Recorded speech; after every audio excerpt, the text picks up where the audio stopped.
말씀은 이사야 43장, 이사야 43장,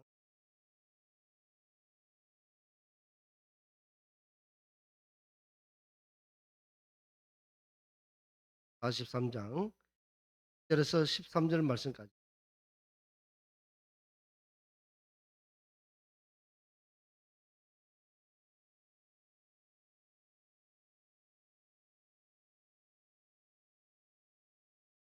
함께 교독하겠습니다. 교독할 때 천천히 한 목소리로 맞춰 교독해 주시고 마지막 13절은 함께 합독토록 하겠습니다. 나 여호와가 말하노라. 너희는 나의 증인 나의 종으로 택함을 입었나니 이는 너희가 나를 알고 믿으며 내가 그인 줄 깨닫게 하려 함이라. 나의 전에 지음을 받은 신이 없었느니라. 나의 후에도 없으리라. 나 곧 나는 여호와라. 나 외에 구원자가 없느니라. 내가 알려주었으며 구원하였으며 보였고 너희 중에 다른 신이 없었나니 그러므로 너희는 나의 증인이요 나는 하나님이니라. 여호와의 말씀이니라. 함께 과연 태초로부터 나는 그이니 내 손에서 건질 자가 없도다. 내가 행하리니 누가 막으리요. 아멘.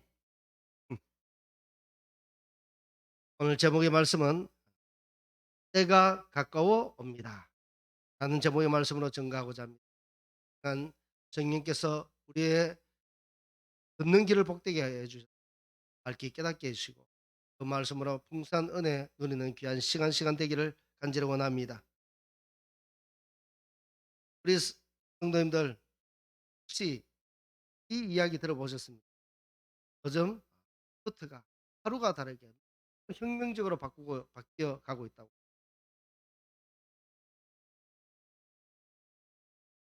혹시 챗 GPT라고 들어보셨어요? 잘 모르시는 것 같은데. 지금 일론 머스크라는 사람이 있습니다. 예, 우주선을 띄우고 하는 거기에 대표적 사장이 이름이 일론 머스크라는 사람입니다. 이 사람이 젊은데 돈이 많은지. 그런데 그가 얼마 전까지만 해도 챗 GPT라는 그 프로그램을 개발한 사람과 협력해서 손을 잡았습니다. 그래서 자율 인공지능 아시죠? 들어보셨죠? 이 인공지능을 개발하는 업체하고 손을 잡았어요. 그래서 이 손을 잡고 협 협업을 하면서 열심히 어떤 자기의 서로 이익에 따라서 그것을 접목시키려고 손을 잡았다고 합니다. 그런데 이 일론 머스크라는 사람이 인공지능 개발자와 손을 잡고 하다가 약속 파기를 하는 바람에 아 이 사람과 헤어졌다고 합니다. 왜 헤어졌는가 하니까 조금 전에 그 이유도 있지만 또 한 가지 이유는 너무 위험하더라는 거예요. 오늘날 이 인공지능이라는 것이 너무 위험하더라는 것이죠. 그래서 이 일론 머스크가 한 말이 무엇이냐면 "인공지능이 앞으로는 핵무기보다도 더 위험하다." 이렇게 결론을 내렸답니다. 이렇게 이야기를 하고 있고요. 말인가 하면 요즘에는 이 컴퓨터를 치면은 예전에는 상상도 할 수 없는 일이 벌어집니다.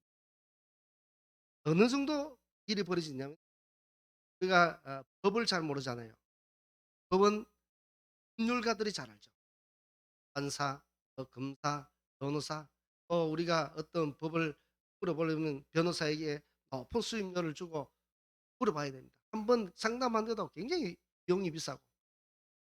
그런데 만약에 이 챗GPT라는 인공지능에게 이러한 내 사건이 있는데 이것을 어떻게 어떤 법이 적용되고 어떻게 하면 좋은지 쳐 넣으면은 여기에 변호사보다도 더 그 이 인공지능은 필요함이 없고 잊어버린 것이 없잖아요. 그러니까 모든 것을 정보를 다 빼서 완전한 답을 알려줍니다. 그래서 이 인공지능이 앞으로는 어느 정도냐면은 예전에는 힘든 일 이런 쪽에 일손을 앗아간다고 하면은 자동화가 그런 사람들이 자꾸 이제 현장에서 밀려나는데 지금은 그 정도가 아니고 사무직에 일하는 사람도 이제는 이 인공지능에게 손을 내어주고 떠나야 되는 그런 시대까지 왔다. 이처럼 이 시대는 지금 어마무시한 과학의 발달로 우리가 앞으로 어느 시대에 어떻게 살아갈지 정말로 불확실한 미래를 우리 모두는 살아가고 있습니다. 앞으로 몇십 년 후에는 또 이 교통 관계가 어떤 식으로 또 흘러가는지 정말 궁금합니다. 정말 미래는 시합을 내다보기 힘든 세월을 우리가 보내고 있습니다. 우리가 또 그 시대, 경량 시대에 살아가고 있고요. 이것을 지금 조금 전에도 말씀드렸듯이 챗GPT라는 것을 사용해 본 사람은 저도 그것을 한번 사용해 보고 깜짝 놀랐어요. '어 이럴 수가. 이건 사람보다도 더 똑똑하네.' 그 정도로 제가 또 이 인공지능이 어디까지 가느냐면은 어떤 내가 그림을 그리고 싶으면 그 그림을 디테일하게 내가 어떤 에 소녀가 있고 소녀가 풍선을 들고 이게 정말 풍경을 하는 그런 어떤 모습을 밝은 모습을 하고 있는 소년을 그리 줘 하면은 이 인공지능이 그려낸다는 것이죠. 너무너무 신기한 시대에 살고 있습니다. 앞으로 디자인들도 아마 이 챗GPT로 들어가서 인공지능을 사용해서 그런 것을 많이 활용할 것 같아요. 그만큼 이 활용 범위가 소설, 법전, 진단, 심지어 의사들이 진단하지 못한 것까지도 이제는 이 챗GPT가 그것을 해낸다고 합니다. 또 컴퓨터의 어떤 전문 프로그램 그런 언어가 있습니다. 코딩이라는 게 있는데 그것조차도 이 챗GPT라는 인공지능이 우리 같이 잘 모르는 사람도 어떤 기능을 사용을 하면 그 다 너무너무 신기한 시대에 살고 있고 무서운 시대에 우리가 살고 있다는 거야. 그래서 오늘 왜 이 말씀을 드리는가 하면은 어쩌면 이 날이 우리가 그때가 가까워 온 것은 아닌가. 그때가 가까운 것은 아닌가. 다니엘서에 보면은 그 다니엘서가 미래에 일어날 예언서입니다. 계시록과 같이. 그런데 거기에 보면 한때 두때 반때를 지나서 반드시 이곳에 심판이 있으리라. 그렇게 말씀하고는 그래서 다니엘이 묻습니다. 이거 도대체 이 다음에는 어떻게 되어집니까? 그러니까 공에 두어라. 더 이상 알려고 하지 말란 것이죠. 저는 이 한때 두때 반때 하다가 이제까지 그것을 제가 해석이 잘 안 되는데 문득 그것을 준비하면서 해석이 어떻게 돼야 되지? 한때 두때 하면은 혹시 1000년, 2000년 그러면은 반때는 어떠냐? 그러면 500년인데 이 500년 그러다가 그 500년이 그러면 지나면 2500년이 되는데 우리하고는 관계없는데 근데 가만히 생각해 보니까 이 다니엘 시대가 예수님이 오기 전이거든요. 그래서 예수님이 오기 전에 언제부터 쓰여져 있냐면 이 다니엘 쓰여져 있는 시기가 BC 500년 전에 쓰여 있는 거예요. 그러면 한때 두때 반때를 하면은 2500년의 세월이 다니엘이 있고 난 후에 에, 만약에 해석이 해석이 맞다고는 말씀 못. 만약에 그렇다면 다니엘과는 또 보장도 못 하잖아요. 반 한때 두때 반때 하면 2500이 지났는데 그 다니엘로부터 시작하면 더 지금 2020 몇 년도 요 사이가 지금 2500년대가 됐 그런데 거기에 보면 어떤 말이 있는가? 다니엘서 12장 4절 말씀에 "다니엘아 마지막 때까지 이 일을 말을 간수하고 이 일을 봉하라. 많은 사람이 빨리 왕래하며 지식이다." 마지막 때가 이렇다는 것이죠. 마지막 때에 많은 사람이 빨리 왕래하고 지식이다 하는데 요즘 얼마나 빠른 시대에 살고 있는지 정말로 빠른 시대에 살고 있거든요. 서울과 부산은 한나절 한나절도 아니죠. 그런 시대를 살고 있습니다. 그러니 그것도 그리고 또 지식이 더하려 하는데 이 지식이 말도 못하게 더해진다는 이것이 오늘날 현상하고 너무너무 똑같다. 그러면 우리는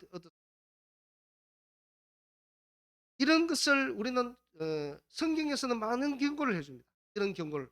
그러면 우리는 그것을 보고 하늘에 먹구름이 뜨면 어떻습니까? 비가 오겠구나. 저 멀리 검은 구름이 오면은 빨리 우리가 일을 하다가도 들어가야지 하는 계절을 보고도 우리가 알지 않습니까? 낙이 위에 떨어지면 가을에 오는구나. 이미 압니다. 그와 같이 우리도 이런 때가 있을 때에 성경의 말씀은 곳곳에 우리들에게 증거를 해 주고 있다는 것이죠. 마지막 때를 증거해 주고 있다는 것이죠. 그래서 우리는 이런 것을 말씀을 보고 또 이런 환경들이 오면 지진이 나고 뭐 어떤 그런 또 성경의 말씀은 지진이 나고 그렇다고 다 그때가 아니라고 또 말씀하죠. 그런데 그 다니엘서에 보면은 다니엘의 이스라엘의 회복이 70년 뒤에 다시 회복돼서 자기의 고국 땅으로 가는 것은 그 말씀에도 되어져 있는 말씀을 연구해 보니까 70년이라는 것을 깨닫고 다윗이 그때부터 하나님께 기도해서 많은 사람들이 그때부터 예루살렘으로 그들이 복가 되었습니다. 오래해서. 그와 같이 예언서가 풀리면은 그것이 연대가 정확할 때도 있고 우리가 잘못 짚어서 될 때도 있지만 그러나 우리는 이런 여러 가지 정황을 두고 최악의 상태 또 우리가 언제 주님 오실지를 바라보면서 그래서 제목을 때가 가까워옵니다 라는 제목으로 정했던 것입니다. 사랑하는 성도님, 조금 전에 제가 인공지능 정말로 두렵기도 하고 인공지능에게 참 이런 무섭기도 하고 굉장히 소름 끼치는 말을 이 인공지능에게 물어봤습니다. 인공지능 때문에 우리가 조심해야 될 것은 무엇인가? 그러니까 인공지능을 조심해라 이야기합니다. 왜 조심해야 되지? 그러면 인공지능 너가 지금 하고 싶은 건 최종적으로 너가 하고 싶은 것은 무엇이냐라니까. 이 인공지능이 하는 말이 아예 최종적으로는 내가 인간을 넘어서고 이에 대해서 어떤 잘못된 설계됐는지 그걸 가지고 있는 말을 있는 거예요. 파괴시키고 시키고 싶.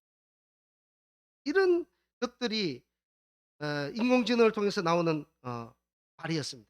그런데 이런 어마무시한 인공지능이 있을지라도 이것은 어떻습니까? 우리가 보기에는 마치 전지전능한 것 같지만 하나님, 하나님 앞에서는 이 인공지능이 아무리 방대한 지식을 가지고 있다 하더라도 그게는 비견할 바가 도저히 못 되는 것입니다. 하나님은 전능하신 하나님이시죠. 아무리 이 세상이 천지개벽이 일어나도 전지전능하신 우리 하나님 앞에서는 할증한이 없다는 것입니다. 그러니 우리는 누구를 붙잡고 무엇을 바라보고 가야 되냐? 이 인공지능에 우리가 온통 지금 세상이 떠들썩한지 모릅니다. 인공지능이 요즘은 젊은이들에게 있어 핫한 화두입니다. 이 말을 할 줄 모르면 대화가 안 될 정도입니다. 그런 시대에 살아가고 있지만 그러나 우리가 분명한 것은 온 우주 만물을 만드신 하나님은 세상에 와 그리고 하나님은 오늘 말씀같이 누구로부터도 지원받은 도 없고 이 세상이 존재하기 전부터 하나님 계셨고 존재한 이후로도 이 세상이 존재한 이후로도 어떠한 신도 만들어진 적이 없다. 그러니 우리 하나님은 불변하신 하나님, 전능하신 하나님. 그러니 우리는 우리 하나님만 바라보고 이 세상을 살아가야 된다는 것입니다. 그리고 또 하나는 두 번째는 구원은 하나님의 주권이라는 것입니다. 이 챗 GPT라는 것은 아무래도 사람을 구원하지 못합니다. 그러니까 어떤 것을 능한 것을 할지라도 사람을 구원하지 못합니다. 사람을 살릴 수는 있는지 모르겠습니다. 죽은 사람 살린 것 말고요.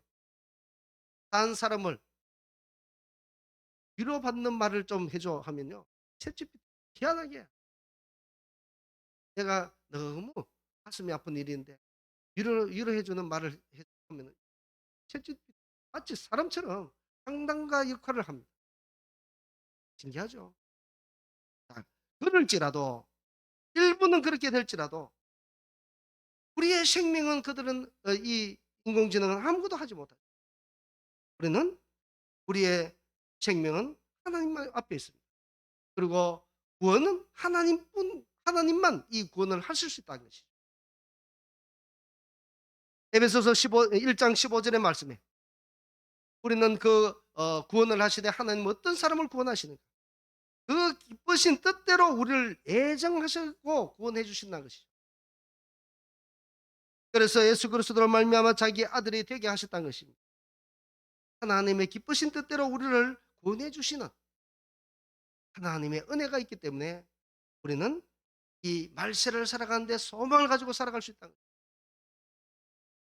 또한 요한복음 10장 27절 말씀에 우리는 주의 음성을 들으면서 살아갑니다. 우리는 주의 음성을 듣고 세상을 살아가죠. 아무리 챗 GPT 이런 인공지능이 발달되고 과학이 발달될지라도 우리는 그것을 따라간 것이 아니라 하나님의 말씀을 따라가고 그러니 우리는 어떻습니까? 하나님의 양이죠. 하나님의 양이니까 하나님의 말씀, 성경의 말씀, 기록된 말씀, 복음의 말씀을 들으면 우리는 그 음성을 듣고 기도도 하고 때로는 금식도 하고 또 때로는 함께 모여서 예배도 드리는 것이죠. 그리고 이 마지막 때에는 이런 전지전능하신 하나님, 구원을 주권적으로 행사하시는 우리 하나님, 이런 전지전능하신 하나님을 우리가 바라보고 붙잡고 나아갈 수밖에 없습니다. 이 세상에 아무런 소망이 없습니다. 그리고 이 세상의 심판은 언제 이루어질지 내일 당장 이루어진다 해도 조금 더 이상할 것이 없다는 것이죠. 지금 그 시대를 우리가 살아가고 있습니다. 바벨론의 그 사건 아시죠? 바벨탑의 사건. 바벨탑의 사건도 말하자면 지금 오늘날 말하자면 이 챗GPT와 같은 인공지능의 어마무시한 그런 과학의 시대와 같은 과학적으로 쌓았던 것이 바벨탑입니다. 바벨탑은 어떻습니까?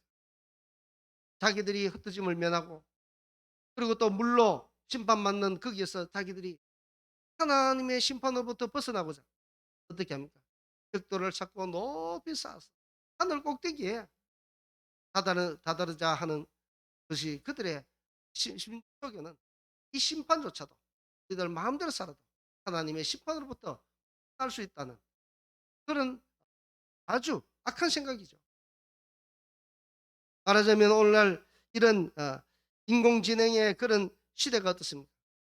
거의 하나님의 그런 신적인 영역까지도 도전하려고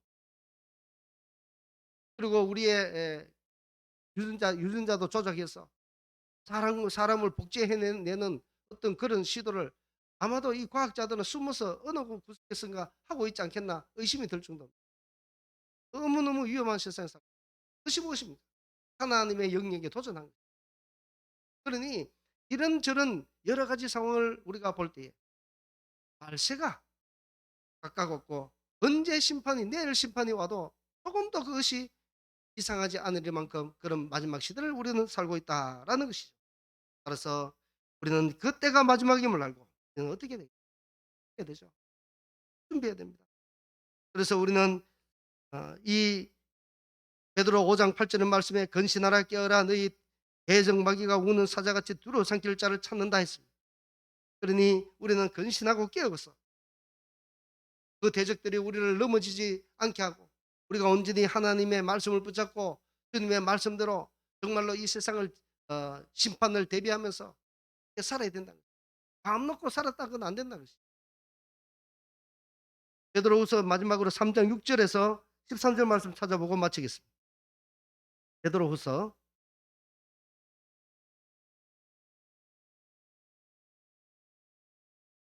베드로후서 3장 신약 386페이지, 387페이지 가진 성경으로 3장 1절부터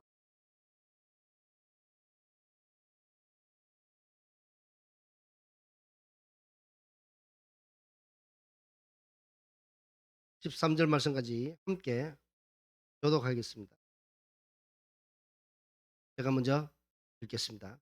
이로 말미암아 그때의 세상은 물이 넘침으로 멸망하였으되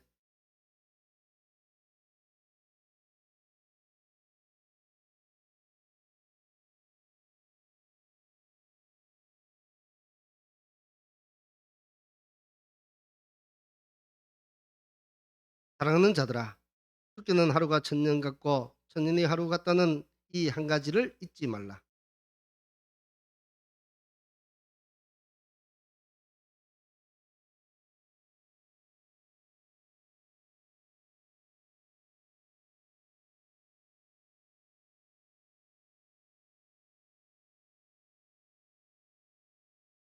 그러나 주의 날이 도둑같이 오리니 그날에는 하늘이 큰 소리로 떠나가고 물질이 뜨거운 불에 부러지고 땅과 그 중에 있는 모든 일이 드러나리로다.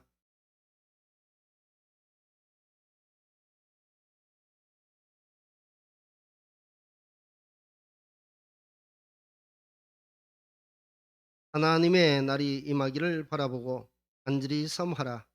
그날에 하늘이 불에 타서 부러지고 물질이 뜨거운 불에 녹아지려니와 다 함께 우리는 그의 약속대로 의가 있는 곳인 새 하늘과 새 땅을 바라보도다. 아멘. 이전에는 물로 심판받았습니다. 이제는 분명하게 물로 심판받는다고 합니다. 지금 상황을 보면은 지금 러시아가 우크라이나 지금 침공을 하는데 계속적으로 서방에서 이를 무한정 지금 되어주고 있습니다. 그러니까 약이 오른 러시아에서는 무엇이라고 하느냐면은 핵을 사용하겠다고 합니다. 짓하면은 핵을 사용할 수도 있는 그런 상황까지도 지금 가고 있다는 거예요. 그러니 우리는 이런 모습을 볼 때 정말로 마지막 그 때가 멀지는 않고 가까워왔으면 가까웠지 멀지는 않다는 거죠.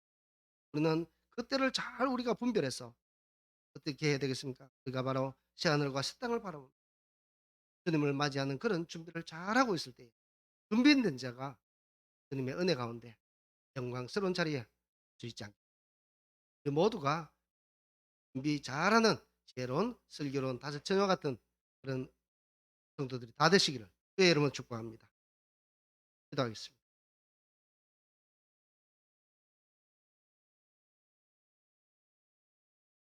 사랑과 은혜가 충만하신 우리 하나님 아버지, 오늘 또 주의 은혜 가운데 복된 날 허락하시고 주의 전에서 함께 모여서 감사와 영광을 올려드릴 수 있도록 은혜 베풀으시니 감사합니다. 이 거친 세상 정말로 마지막을 향해서 나아가는 이 세상, 하나님이여 다시 한번 우리들에게 지혜와 총명을 주셔서 그 날이 가까웠음을 알고 그 때를 분별하며 청기를 분별하듯이 주의 때를 분별하여서 이 때를 주님의 말씀으로 이기며 주님의 말씀으로 우리가 공력을 쌓으면서 어떠한 심판이 오늘 당장 내릴지라도 우리 모두가 하나님의 은혜 속에 주님을 배웠고 주님을 맞이할 수 있는 준비된 모든 성도들 다 되게 하여 주시옵소서. 모든 것 감사드리며 살아계신 우리 주 예수 그리스도의 이름으로 감사 기도드리옵나이다. 아멘.